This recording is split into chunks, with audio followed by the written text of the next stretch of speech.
दादा हसला आणि आता आपण निघालो आहो लग्नासाठी। चला रेडी का? येस। हाय हॅलो नमस्कार, मधुराणीज ब्लॉगमध्ये तुमचं सगळ्यांचं मनापासून स्वागत।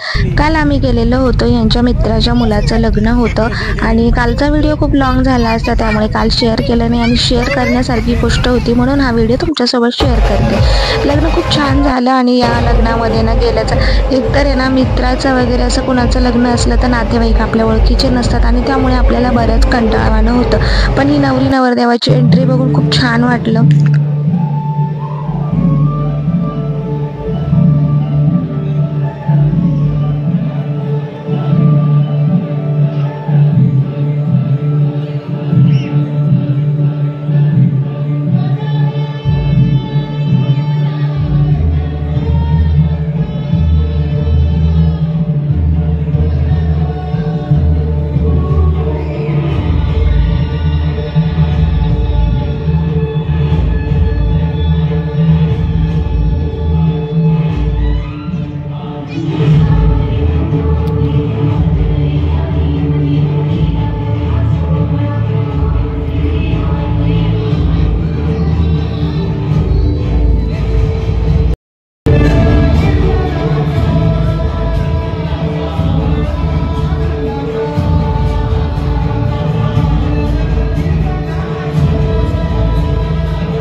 खूप सुंदर असं लग्न झालं होतं आणि हा आहे दुसऱ्या दिवसाचा व्हिडिओ, म्हणजे कालचा व्हिडिओ.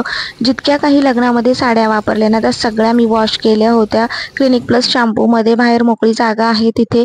आणि त्यानंतर आम्ही गावात आलो होतो काही कामासाठी, तर आम्हाला इथे 36 प्रकारचं जे श्रीखंड असतं ना ते दिसलं. आणि मग काय अशा ठिकाणी थांबलो नाही तर काय होणार. आमच्याकडे ना लहान मुलांना श्रीखंड खूप आवडतं, म्हणजे मी घरी बनवत असते, पण इथे जे वेगवेगळी व्हरायटीज होती ना ते बघून माझेही पाय इकडे वळाले आणि मीच म्हटलं की चला आपण जाऊया. इकडे आल्यानंतर एवढे 36 प्रकारचे श्रीखंड टेस्ट करायचं म्हणजे टेन्शन होतं, पण आम्हाला जे वाटलं ते आम्ही टेस्ट केलं. मुलांना जे वाटलं ते त्यांनी टेस्ट केलं. पण चॉकलेटचं जे होतं ना ते एकदमच कडवट असं लागत होतं, पण बाकीचे फ्लेवर्स खूप छान होते. अंजीरचा घेतला आम्ही, व्हॅनिला ड्रायफ्रुट्सवालं घेतलेलं, पायनॅपलचं श्रीखंड, असे 4 श्रीखंड आम्ही घेतले. 100-100 ग्राम घेतले, म्हणजे खूप जास्त अतिही व्हायला नको. आणि सगळ्या प्रकारचे असं पहिल्यांदाच बघितलं की श्रीखंडामध्ये पण इतके प्रकार असतात आणि खूप छान होतं. आणि मेन म्हणजे ना इथं आल्यानंतर मध्ये जे केलेले होतं ना विठ्ठल रुक्मिणीची मूर्ती ठेवलेली, बाहेर तुम्ही जे कलर्स वगैरे दिसत आहेत ना ते मंदिरा टाईप जरा केलेलं, ते बघूनच मला खूप छान वाटलेलं आणि मस्त होतं. तर कधीतरी अशा वेगळ्या गोष्टी ट्राय करायला हरकत नाही. तर मुलांचंही होतं मम्मा हे टेस्ट करायला दे, ते टेस्ट करायला दे. तर त्यांच्या आवडीने काही, आपल्या आवडीने काही, असं थोडंसं श्रीखंड टेस्ट केलं आणि मग 4 प्रकारचे श्रीखंड घेतले. आणि त्यानंतर आम्ही घरी आलो, कारण की घरीही बरंच कामं पडलेली होती. आणि तुम्ही म्हणाल की लग्न झालं म्हणून काय लगेच साड्या वगैरे वॉश करायच्या का? पण ज्यावेळेस स्वतः आपल्या घरचं लग्न असतं ना त्यावेळेस आपल्याला काम आणि ज्या लग्नातला जो टायमिंग असतो ना तो थोडासा जास्त असतो. आणि अशा वेळेस ना मग आपल्या साड्या खराब होतात, कारण की आपण दिवसभर त्या साड्यांवरती असतो. आणि इतर कुणाच्या लग्नाला गेलो ना की लग्नात जातो, अक्षदा टाकले, जेवण केले की आपण लगेच घरी येतो. त्यामुळे ना घरचं लग्न आणि बाहेरचं लग्न दोन्हीमध्ये फरक असतो. आणि त्यावेळेस ना या साड्या वॉश केलेल्याच बऱ्या. तर या सगळ्या ज्या सिंथेटिकच्या होत्या ना त्या वॉश केल्या आणि सुकल्या होत्या. याला इस्त्रीची गरज नाही, पण ज्या काठपदर कडकमध्ये ज्या साड्या असतात, कॉटनमध्ये असतात ना त्या इस्त्री करूनच ठेवलेल्या बऱ्या. कारण की आता लग्नाचा सीझन आहे, त्यामुळे आपल्याला कधी लग्नाला निघावं लागेल आणि प्रत्येक वेळेस आपल्याला ही सगळी प्लॅनिंग करायला जमल असं नाही. कधी लाईट असते किंवा कधी आपल्या मागे वेगळीच कामं असतात. त्यामुळे मी काय म्हटलं की चला वॉश करून प्रेस करून व्यवस्थित जागच्या जागी ठेवलं की आपल्याला इमर्जन्सी कधीही निघता येतं. आणि त्यामुळे नेहमीची सवय आहे की एखादी गोष्ट जर मनावर घेतली तर ती मी पूर्ण करतेच. आणि अजूनही माझं काम बाकी आहे, म्हणजे कपाट वगैरे सगळं क्लिनिंग करायचं आहे, पण म्हटलं हे करूया. दिसायला तुमच्यासोबत हे 5 मिनिटाचं किंवा 2 मिनिटाचं काम दिसत असेल, पण याला बराच वेळ गेलेला आहे. वॉश करणं, प्रत्येक वेळा वेगळं पाणी घ्यावं लागतं. आणि क्लिनिक प्लस शॅम्पूमध्ये वॉश केलेलं आहे, 5 मिनिटं भिजवणं. ड्राय क्लिनिंग घरच्या घरी कसं करतात ना हे मी तुमच्यासोबत शेअर केलेलं आहे. 2 प्रकारचं आहे. एकतर आपण पूर्ण पाण्यामध्ये भिजवून साडी वॉश करू शकतो, एकतर आपण पाण्यात न बुडवता देखील साडी वॉश करू शकतो. अशा 2 प्रकारे त्याची लिंक मी तुमच्यासोबत नक्की शेअर करेन. आणि इस्त्री करून ठेवल्या सगळ्या, त्यामुळे त्याच्यासाठी देखील मला बराच उशीर झाला. आणि हे काम आहे ना करण्यासाठी वेळच लागतो. म्हटलं थोडं थोडं का होईना पण काम करून घेऊया, म्हणजे आपला वेळ नंतरचा जो आहे ना आणि पसारा कमी होईल. आता बघू शकता ही कॉटनची साडी आहे जी की पूर्ण गोळा झालेली आहे. आणि अशी साडी घडी घालून जरी ठेवली आणि घालायला घेतली तर किती ते खराब दिसेल. त्यापेक्षा ना इस्त्री करून ठेवलं ना की मलाही ताण नाही आणि ऐनवेळी धावपळही नसते. आणि ही तर माझी खूप फेवरेट साडी आहे. असो, आता ह्या सगळ्या गोष्टी मी करते आणि त्यानंतर तुमच्यासोबत मी पुढे शेअर केलेलंच आहे की ज्या कॉटनच्या मी साडी ठेवण्यासाठी बॅग्स घेतल्या त्या मिशोवरनं मागवल्या होत्या. क्वालिटी अतिउत्तम आहे, तुम्ही नक्की चेकआउट करू शकता, त्याची लिंक पण मी तुमच्यासोबत देते. आणि हे सगळं काम आहे ना जसं की आता बरेच दिवस आपल्याला हळूहळू थोड्या थोड्या गोष्टी आपल्याला वाटतं की रवी म्हणजे हा उन्हाळ्याचा दिवस आहे तो भरपूर मोठा आहे आणि त्यामुळे कामं पटकन होत असतात, तर असं अजिबात नाही आहे. कारण की उन्हाळ्याचा दिवस जरी मोठा असला ना तर लहान मुलं घरात आहेत, त्यांचीही सुट्टी चालू, त्यांनाही थोडा वेळ देणं, खायला वेगवेगळं काय काय बनवणं, या सगळ्याच गोष्टी कराव्या लागतात. त्यामुळे तितकासा वेळ आपल्याला मिळत नाही आणि आळस येतो, त्यामुळे थोडासा आराम पण आपला होत असतो. तर हे संध्याकाळी मी करायला घेतलेलं.